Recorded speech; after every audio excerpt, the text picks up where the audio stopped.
नमस्कार साथियों, मैं तुम्हें अखंड भारत का पूरा इतिहास शुरू से अब तक बहुत ही सरल शब्दों में समझाता हूँ ताकि तुम इसे आसानी से किसी और को भी समझा सको। नंबर 1, प्राचीन काल भारत का उदय।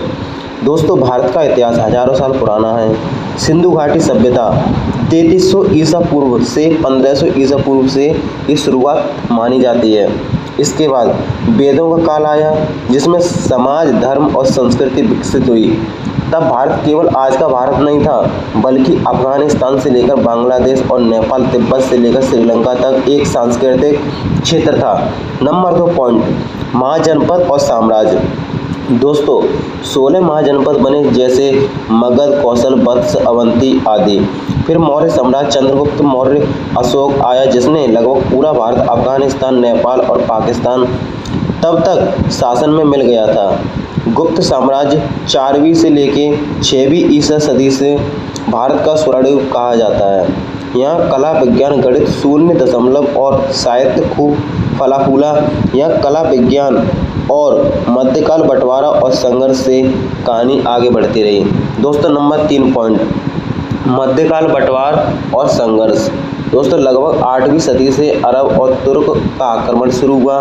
धीरे धीरे दिल्ली सल्तनत और फिर मुगल साम्राज्य बना। मुगलों ने लंबे समय तक शासन किया, पर दक्षिण भारत में विजयनगर साम्राज्य, मराठा, सिख और राजदूतों ने भी अपनी ताकत दिखाई। इस समय भारत फिर भी सांस्कृतिक रूप से जुड़ा रहा, हालांकि राजनीतिक रूप से टुकड़ों में बटा रहा। नंबर 4 पॉइंट, आधुनिक काल, अंग्रेजों का शासन। दोस्तों, 1600 ईस्वी में ईस्ट इंडिया कंपनी व्यापार करने आई और धीरे धीरे भारत पर कब्जा कर लिया।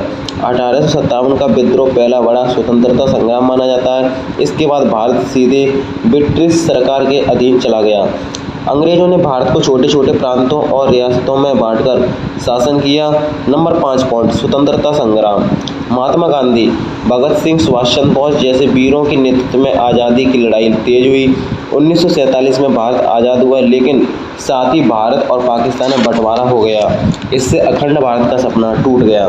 नंबर 6 पॉइंट दोस्तों, आज का भारत एक लोकतांत्रिक गणराज्य है जहां 28 राज्य और 8 केंद्र शासित प्रदेश हैं। आज का भारत वैज्ञानिक, तकनीकी और आर्थिक रूप से तेजी से बढ़ रहा है, लेकिन अखंड भारत का विचार आज भी एक सांस्कृतिक सपना है जिसमें अफगानिस्तान